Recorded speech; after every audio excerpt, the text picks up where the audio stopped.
नमस्कार, सत श्री अकाल और राम राम सारे नु। हम आ चुके हैं नया वीडियो लेके आपका बी फार्मा का ऑर्गेनिक। पिछले वीडियो में आपको बेंजीन के बारे में बताया गया था।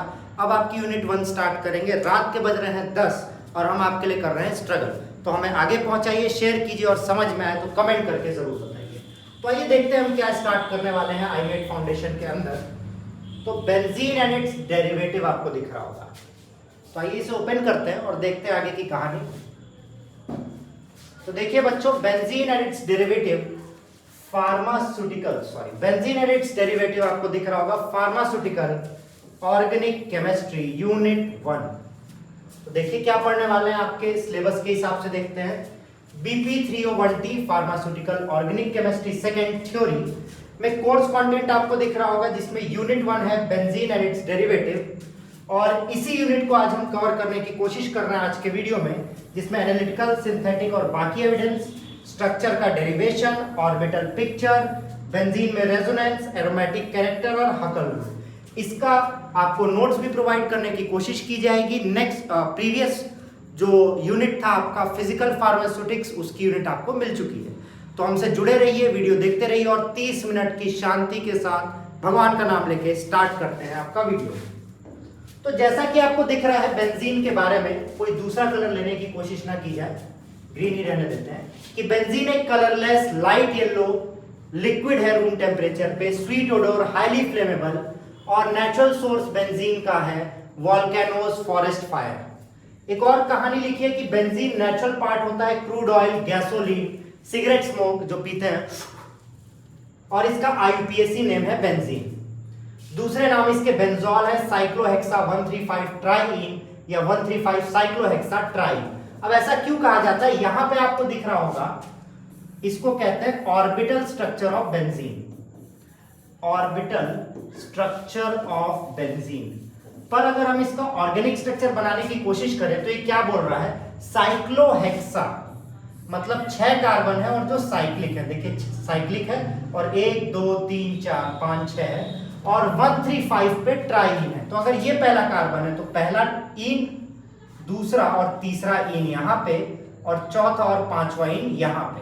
तो अगर इसकी नेमिंग की जाए सुंदर से कलर से तो 1 2 3 5 सॉरी थोड़ी सी गिनती कमजोर होगी बच्चों, केमिस्ट्री के हैं, बुरा नहीं मानिएगा। 1 2 3 4 5 और 6, यहाँ पे आपको क्या दिखा, 1 3 5 ट्राईन और साइक्लो में 6 कार्बन आपको दिख रहा है। तो यही इसका बाकी नेम है बेंजोल, और बेंजीन इसी को कहा जाता है। और ये रहा इसका ऑर्बिटल स्ट्रक्चर, जिसको हम आगे वापस से देखेंगे। आगे अगर बढ़ते हैं तो स्ट्रक्चर ऑफ बेंजीन की बात करें, जो हमें पढ़ना था, जो आपको हम यहां पे दिखा रहे थे, other evidence in the derivation of structure of benzene.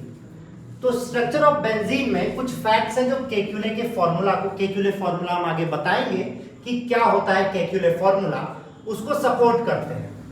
कौन कौन सपोर्ट करता है बच्चों, उसका मॉलिक्यूलर फॉर्मूला जो कि क्या है C6H6, ये थोड़ा मोटा लिख रहा है मेरे लिए, इसको थोड़ा कम करने की कोशिश करो, ये ठीक है।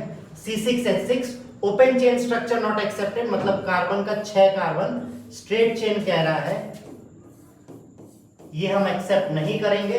क्यों नहीं करेगा इसकी बात करते हैं। Evidence in favour of ring structure, मतलब जो रिंग हम यहां बनाए थे इसके फेवर में एविडेंस है कि यही स्ट्रक्चर होगा। Catalytic hydrogenation of benzene yield cyclohexane, ये बहुत इंपॉर्टेंट है और आपके क्वेश्चन में आता है। इस बार शॉर्ट नोट्स प्रोवाइड करने की कोशिश की जा रही है क्योंकि आप लोग ने बोला था। अब इसके बारे में 3 लोग हैं, मोनो सब्स्टिट्यूटेड प्रोडक्ट, 3 डाई और ट्राई सब्स्टिट्यूटेड प्रोडक्ट। इसका रेजोनेंस हाइब्रिड स्ट्रक्चर पिछले वीडियो में रेजोनेंस आपको बताया गया था बहुत अच्छे से, वो आप पिछले वीडियो में देख सकते हैं, जिसका लिंक हम डिस्क्रिप्शन में डालेंगे। और मॉलिक्यूलर ऑर्बिटल, कई बार ये क्वेश्चन डायरेक्ट आते हैं कि कौन कौन सी चीज बेंजीन के स्ट्रक्चर को सपोर्ट करती है। तो आइए देखते हैं मॉलिक्यूलर फॉर्मूला से क्या कह रहा है कि बेंजीन के पास मॉलिक्यूलर फॉर्मूला कौन सा है बच्चों, C6H6 है, और इसकी एलिमेंटल कंपोजिशन और मॉलिक्यूलर वेट बेंजीन को बताती है 6 कार्बन 6 हाइड्रोजन का। और बेंजीन का मॉलिक्यूलर फॉर्मूला भी क्या है, C6H6। मतलब इसने कौन सी बात बोली कि बेंजीन का जब मॉलिक्यूलर वेट देखा गया तो उससे पता चलता है कि इसके पास 6 कार्बन और 6 हाइड्रोजन। ये कैसे पता चला? जब इसका भार देखा गया तो 6 कार्बन मतलब 6 × 12, क्योंकि कार्बन का मॉलिक्यूलर मास 12 होता है, और 6 × 1 मतलब 72 + 6, इसका मॉलिक्यूलर वेट 78 निकला। किसी को बेंजीन दे दिया गया, उसने मेजर किया और पता चला कि इतने ग्राम का है। और ये क्या कंफर्म करता है कि 6 कार्बन 6 हाइड्रोजन है और बेंजीन का भी C6H6 है। ठीक, आपको पिछले वीडियो में बच्चों ये भी बताए थे कि जो अल्केन, अल्कीन और अल्काइन होते हैं उनका कुछ फॉर्मूला होता है। और अल्केन से आपको क्या बताया गया था? CnH2n+2। आपने एक गाना सुना होगा, कह दो ना, वो किसी दूसरे यूट्यूबर का है, वो हम इस्तेमाल नहीं कर सकते, पता चला कॉपीराइट आ जाएगा। तो CnH2n+2 के हिसाब से अगर ये स्ट्रेट चेन होता है, ये अल्केन, ये अल्कीन और ये अल्काइन, ये तीन लोगों की बात हुई है, तो क्या ये सब में से कोई स्ट्रक्चर हो सकता है? देखते हैं। 6 कार्बन रख के, अगर 6 कार्बन रखते हैं और वो अल्केन होगा तो एक दूसरा कलर सुंदर सा इस्तेमाल करते हैं, जो कि हमें दिख भी नहीं रहा है। चलिए ब्लू ही कर लेते हैं। अच्छा, ब्लू तो हम लोग पहले भी कर रहे थे, ग्रीन करते हैं। तो अगर n की वैल्यू 6 हुई तो यहाँ पे फॉर्मूला क्या हो जाएगा? C6, इसको थोड़ा मोटा कर दें, ज्यादा पतला हो गया, दिख नहीं रहा होगा। C6H, 6 2 12 + 2 14, तो C6H14 नहीं है, मतलब ये C6H6 बेंजीन अल्केन नहीं हो सकता। दूसरी बात करते हैं अल्कीन की। अल्कीन क्या कह रहा है? CnH2n मतलब C6H12, ये भी नहीं हो सकता। और अगर इसकी बात करें तो ये कह रहा है C6H10, मतलब स्ट्रेट चेन नहीं है, अल्केन, अल्कीन और अल्काइन भी नहीं है, जिससे स्ट्रेट चेन होने का कोई भी दावा जो किया जा रहा था वो गलत हो गया। और क्योंकि 10 कार्बन, सॉरी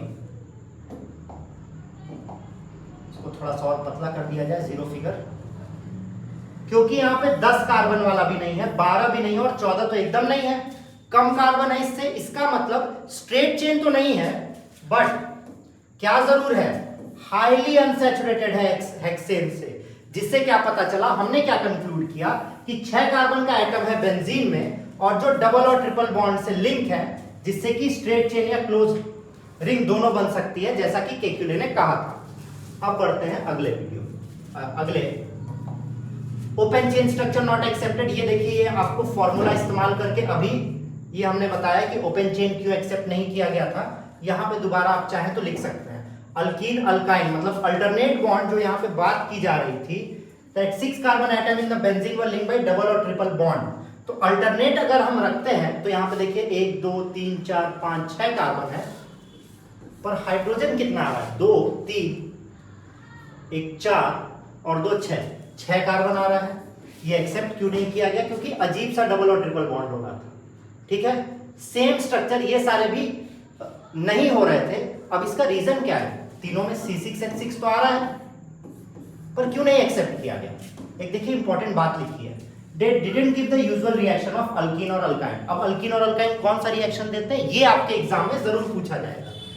तो अल्केन अल्काइन को, अल्कीन अल्काइन कौन सा रिएक्शन देते हैं? व्हेन, आई थिंक यहां लिखा होगा, क्योंकि जब भी डबल और ट्रिपल बॉन्ड ऐड किया जाता है, डबल और ट्रिपल बॉन्ड में क्या ऐड करते हैं? Bromine solution. ब्रोमीन सॉल्यूशन अगर हम ऐड करते हैं कार्बन टेट्राक्लोराइड के साथ, तो ये किस कलर का होता है? रेड कलर का होता है। अच्छा, इसको रेड ही कर देते हैं ताकि आपको याद रहे। किस कलर का होता है बच्चों? रेड कलर का होता है। और अगर स्ट्रेट चेन का डबल बॉन्ड होगा, अगर स्ट्रेट चेन का डबल बॉन्ड होगा तो ये किस कलर का हो जाएगा? कलरलेस हो जाएगा। तो बेंजीन अगर इन तीनों स्ट्रक्चर का होता है जिसमें C6H6 आ रहा है, तो ब्रोमीन कार्बन टेट्राक्लोराइड में ऐड होने के बाद वो रेड कलर से कलरलेस कर देता, पर ऐसा कुछ नहीं हो रहा था। मतलब देखिए कहना क्या चाह रहा है, अगर इस स्ट्रक्चर को मानते हैं हम, सबसे ऊपर वाले स्ट्रक्चर को, सबसे ऊपर वाला स्ट्रक्चर क्या है? CH2 double bond CH, single bond C triple bond CCH, double bond CH2। अगर इसमें ब्रोमीन को ऐड करते CCl4 के साथ, तो ब्रोमीन टूट के यहां पे लग जाता, CH2 double bond CH, single bond C triple bond C CH, और ये बॉन्ड सिंगल हो जाता एक ब्रोमीन यहां आ जाता और एक ब्रोमीन यहां आ जाता। पर ये कब होगा? जब ये स्ट्रेट चेन होगा, पर ये स्ट्रेट चेन था ही नहीं, और इससे हमें ये बात पता चल गई थी। तो दूसरी बात भी हमें पता चल गई, स्ट्रक्चर हम धीरे धीरे समझ रहे हैं। अब कह रहा है evidence in favour of ring structure. ये बात ध्यान दीजिएगा, catalytic hydrogenation of benzene yield cyclohexane. मतलब अगर ये बेंजीन है, अगर अभी हम मान रहे हैं, और अगर हम इसका हाइड्रोजनेशन करते हैं, हाइड्रोजनेशन करते हैं, तो ये हमें क्या देता है बच्चों? साइक्लोहेक्सेन दे रहा है। इसी का नाम साइक्लोहेक्सेन है, और ये हमें क्या दे रहा है? साइक्लोहेक्सेन दे रहा है। बट हाइड्रोजनेशन से कोई भी मेजर स्ट्रक्चरल चेंज कार्बन के फ्रेम में नहीं आ रहा है। जैसा कार्बन का फ्रेम था आउटर, वैसा फ्रेम यहां भी है, फ्रेम में कोई चेंज नहीं आया है। और ये प्रूव क्या करता है कि क्लोज्ड रिंग है, क्लोज्ड रिंग है 6 कार्बन एटम। क्योंकि अगर स्ट्रक्चरल चेंज आता मतलब क्लोज्ड रिंग नहीं होता। आगे की बात अगर हम करने की कोशिश करें, benzene yields 1 mono substitution product. कहां गया? अगर हम बेंजीन का ब्रोमिनेशन करते हैं, ब्रोमिनेशन, तो मोनो सब्स्टिट्यूटेड प्रोडक्ट, मतलब सिर्फ एक ब्रोमीन सब्स्टिट्यूट होके आएगा। इसको कहते हैं मोनो सब्स्टिट्यूटेड प्रोडक्ट। मतलब क्या हुआ? एक हाइड्रोजन यहां से रिप्लेस होके उसकी जगह ब्रोमीन आ गया है। क्योंकि C6H6 था बच्चों, आपको पता है C6H6, और यहाँ C6H5Br हो चुका है। इसका मतलब सिर्फ एक कार्बन रिप्लेस किया गया है। और सेम कंडीशन होती है नाइट्रोबेंजीन और क्लोरोबेंजीन की। ये क्या प्रूफ करता है कि हर हाइड्रोजन एग्जैक्टली इक्विडिस्टेंट है एक अदर से, और रिप्लेसमेंट ऑफ कोई भी किसी भी हाइड्रोजन को रिप्लेस करेंगे, यहां के इन 6 हाइड्रोजन में से कोई भी हाइड्रोजन रिप्लेस करेंगे तो सेम प्रोडक्ट आएगा। ठीक, मान लेते हैं, फिर से मान लेते हैं कि हमारा कौन सा स्ट्रक्चर है? ओपन चेन स्ट्रक्चर है, तो आइसोमेरिक मोनोडेरिवेटिव, आइसोमेरिक मोनोडेरिवेटिव पढ़ते हैं। जैसे अगर ये कार्बन होता, ये होता, ये डबल बॉन्ड होता, तो एक बार अगर मोनो सब्स्टिट्यूटेड आता तो एक कार्बन और बढ़ा देते हैं, 1 2 3। एक बार ब्रोमीन जो आता वो कार्बन नंबर 2 पे आता, और दूसरी बार कार्बन नंबर 3 पे आता। पर ये ऐसा नहीं हो रहा है, जिसका मतलब कि ये क्लोज्ड रिंग स्ट्रक्चर है, जो एक अदर से एक एक हाइड्रोजन एटम हर कार्बन से अटैच्ड है। तो इस बात को भी हमने कंफर्म कर दिया है। अब बढ़ते हैं आपके अगले पे, जो कहता है बेंजीन 3 डाई और 3 ट्राई सब्स्टिट्यूटेड प्रोडक्ट बना रहा है, जो तभी एक्सप्लेन किए जा सकते हैं जब उसका रिंग स्ट्रक्चर करें। अब आपको पिछले वीडियो में बेंजीन के स्ट्रक्चर्स के बारे में बताया गया था, छोटा सा यहाँ पे फिर से बना देते हैं, जहां पे अगर एक को हम कांस्टेंट कर देते हैं, एक को हम कांस्टेंट कर देते हैं बच्चों, तो ये दोनों हो जाता है ऑर्थो, ये वाला होता था पैरा, और ये दोनों था मेटा। वही बात देखिए वहां कह रहा है कि 2 और 6 सेम होते हैं ऑर्थो पोजीशन, 3 और 5 मेटा होते हैं, और पोजीशन 4 पैरा होता है। वही बात आपको बताई जा रही है। पर इन्होंने क्या कहा कि Kekule structure of benzene differ in position of electrons. Kekule structure, कई बार बात हो गई केक्युले स्ट्रक्चर की, भाई क्या केक्युले स्ट्रक्चर है? आइए केक्युले स्ट्रक्चर को देखा जाए थोड़ा सा। लास्ट वीडियो में वैसे आपको केक्युले स्ट्रक्चर की बात बताई गई थी जब आपको हम रेजोनेटिंग स्ट्रक्चर बता रहे थे। तो आइए केक्युले स्ट्रक्चर देख ही लेते हैं आज। तो बच्चों देखिए, ये है बेंजीन आपका, आई होप आपको दिख ही रहा होगा, ज्यादा ना मिट रहे, बस। तो ओरिजिनल ये रहा बेंजीन। अब ये बॉन्ड रेजोनेट करके शिफ्ट करेगा तो अगले कार्बन पे जाएगा। आप पिछले वीडियो में देख सकते हैं, हम वहां पे नेमिंग किए हैं, इसकी भी नेमिंग कर देते हैं। तो ये कार्बन नंबर 1 2 3 4 5 6, ये कार्बन नंबर 1 2 3 4 5 6। यहां पे किसके किसके बीच है? 1 2 के बीच, 3 4 के बीच, और 5 6 के बीच। और शिफ्ट होके कहां चला गया? यहाँ पे 2 3 के बीच, 4 5 के बीच, और 6 और 1 के बीच। तो पिछले वाले ने क्या कहा कि Kekule structure of benzene differ in position of electrons, जो कि आपको दिखा दिए। डबल बॉन्ड का मतलब इलेक्ट्रॉन है जिनकी पोजीशन शिफ्ट कर रही है। केक्युले स्ट्रक्चर जो होते हैं इक्वल इन स्टेबिलिटी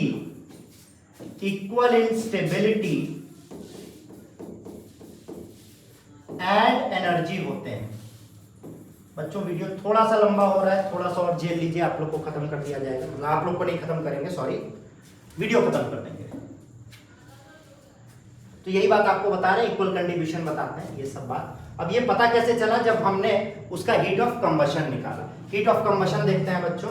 अगर हम ये देखिए पहला पॉइंट लिख रहा है, ये पहला पॉइंट जो है, पहले पॉइंट में हम कह रहे हैं, पहले पॉइंट में हम कह रहे हैं कि अगर सिर्फ एक मोनो सब्स्टिट्यूटेड है, मतलब एक डबल बॉन्ड है, तो उसमें 28.6 लग रहा है एक बार हाइड्रोजनेशन करने से। अगर डबल बॉन्ड है तो 55 लग रहा है, ऑलमोस्ट दुगना हो गया है। तो अगर 3 होगा तो तिगुना हो जाना चाहिए था। अगर 3 है बेंजीन तो 20 और कम स्टेबल है तो 28.6 इंटू 3 हो जाना चाहिए था, मतलब 3 6 18, 3 24 25, 85.8, पर हो कितना रहा है 50 किलो कैलोरी। मतलब इन तीनों में सबसे अधिक स्टेबल ये होता है, क्योंकि इसकी एनर्जी हीट ऑफ हाइड्रोजनेशन सबसे कम निकल रही है। हीट ऑफ हाइड्रोजनेशन होता क्या है, quantity of heat evolve when 1 mole of unsaturated compound is hydrogenated. तो सबसे कम बेंजीन निकल जो कि प्रूव करता है स्टेबल है। ये देखिए यहाँ पे दिया हुआ है वो सेम चीज जो हम नीचे कैलकुलेट कर रहे हैं। बढ़ते आगे, ये वाला तो हम आपको गंदा कर ही चुके हैं, बता चुके हैं। अब मॉलिक्यूलर ऑर्बिटल स्ट्रक्चर की बात करते हैं। कह रहा है एक्सरे डिफ्रेक्शन में बहुत ढेर सारी बकवास दी हुई है, sp2 दिया हुआ है, sp2 हाइब्रिडाइज दिया हुआ है। मतलब अगर हम C6H6 की बात करते हैं बच्चों, थोड़ा ध्यान दीजिएगा, ये स्ट्रक्चर है ना, मतलब हर कार्बन के पास एक हाइड्रोजन है और अल्टरनेट में डबल बॉन्ड है, फिर कार्बन है, इधर भी कार्बन है, तभी तो इसकी वैलेंसी पूरी हुई। और इसके पास कितने सिग्मा बॉन्ड, एक सिग्मा बॉन्ड, एक सिग्मा बॉन्ड इधर और एक सिग्मा बॉन्ड इधर। आपको बताया गया था सिग्मा बॉन्ड के बारे में प्रीवियस वीडियो में। तो अगर 3 सिग्मा बॉन्ड है मतलब sp2 हाइब्रिडाइज्ड, ठीक है, हाइब्रिडाइजेशन मतलब ऑर्बिटल्स का मिलना, और sp2 हाइब्रिडाइज्ड का मतलब 120 डिग्री। तो अगर इसके ऑर्बिटल स्ट्रक्चर की बात करें, थोड़ा सा बड़ा बनाया ताकि आपको दिख सके, तो इसका कार्बन यहां पे एक, यहां पे दूसरा, ये रहा तीसरा, इसके नीचे नहीं दिख रहा है, समझ लीजिए, थोड़ा सा एडजस्ट कर लीजिए, आप लोग तो बुद्धिमान है। कुछ ऐसा ऑर्बिटल स्ट्रक्चर दिखता है जिसमें कार्बन है। ये बात समझ में आ रही है? यही आपका लगातार घूमता रहता है, ये घूमेगा, ये भी घूमेगा, और ये हाइड्रोजन से बॉन्ड बना के रखा है, और ये आपस में इसी तरीके से होता है, और यही मॉलिक्यूलर ऑर्बिटल होता है। अब इनके बीच देखा जाए, ऑर्बिटल अगर इस तरीके से है, देखिए यहां से भी एक होगा और ये यहां से भी होगा। ये थोड़ा सा बड़ा होना चाहिए था, थोड़ा सा एडजस्ट कर लीजिए बच्चों। ये तो ये एंगल अगर आप देखेंगे तो इनके बीच का एंगल ये 120 डिग्री का, और यही बात ये कर रहा है। इसका मतलब ये हमने एक्सरे डिफ्रैक्शन एक्चुअली शैडो बनती है। अगर मेरी शैडो बनेगी तो मेरी शैडो कैसे आएगी? एक्सरे डिफ्रैक्शन छोटे मॉलिक्यूल्स का शैडो बनाया जाता है। वो एक स्पेशल टेक्निक होती है जिससे हम कंपाउंड का स्ट्रक्चर जान सकते हैं। तो इनके शैडो से यही बात पता चली थी, और हमने स्ट्रक्चरली और थ्योरेटिकली दोनों कंफर्म कर लिया, जिससे वापस से मॉलिक्यूलर ऑर्बिटल स्ट्रक्चर से ही कंफर्म हो जा रहा था। और लास्ट टॉपिक आज का आपका आता है हकल्स रूल एंड एरोमेटिसिटी। ये क्या कह रहा है, थोड़ा सा ध्यान दीजिएगा। बेंजीन अभी आप देखें और उसमें इलेक्ट्रॉन का डीलोकलाइजेशन रेजोनेंस होता है, जो प्रीवियस वीडियो में आपको बताया गया है। तो साइड साइड ओवरलैपिंग, जैसे कि इसमें साइड साइड ओवरलैपिंग दिख रही है, इसी के कारण होता है। तो एक एरोमेटिक कंपाउंड के पास 4n+2 इलेक्ट्रॉन होने चाहिए। ये आपको दिखा देते हैं, ये रहा बेंजीन, तो कितने पाई इलेक्ट्रॉन हो गए इसके पास? 1 2 3 4 5 6। तो अब देखते हैं, अगर 4n+2 = 6, कितना हो गया? 4n = 4, n की वैल्यू 1 आ गई। n की वैल्यू 1 मतलब 0 1 2 आई। इसका मतलब बेंजीन क्या है? एरोमेटिक है, और हकल भाई साहब ने यही बात बताई थी। इसके अलावा उनको क्या होना चाहिए एरोमेटिक होने के लिए? इतने इलेक्ट्रॉन प्लेनर होना चाहिए और कंजुगेटेड होना चाहिए, तभी जाके वो एरोमेटिक होगा। और नॉन एरोमेटिक एंटी एरोमेटिक, अगर 4n5 इलेक्ट्रॉन है, अनस्टेबल है, तब उनको एंटी एरोमेटिक कहते हैं। और बेंजीन के पास 6 इलेक्ट्रॉन है, इसलिए स्पेशली स्टेबल है। तो आज के लिए इतना ही, मिलते हैं आपसे अगले वीडियो में जल्द ही। हमें लाइक शेयर सब्सक्राइब करना ना भूलें। अगर आपके छोटे भाई बहन हैं तो उनसे हमारे दूसरे वीडियो पे, दूसरे चैनल पे iMate फाउंडेशन जो 9 to 12 अपलोड करता है वहां भी मिले। कमेंट करके जरूर बताइए कैसा लगा वीडियो। रात में आपके लिए मेहनत की जा रही है। Good night, bye bye.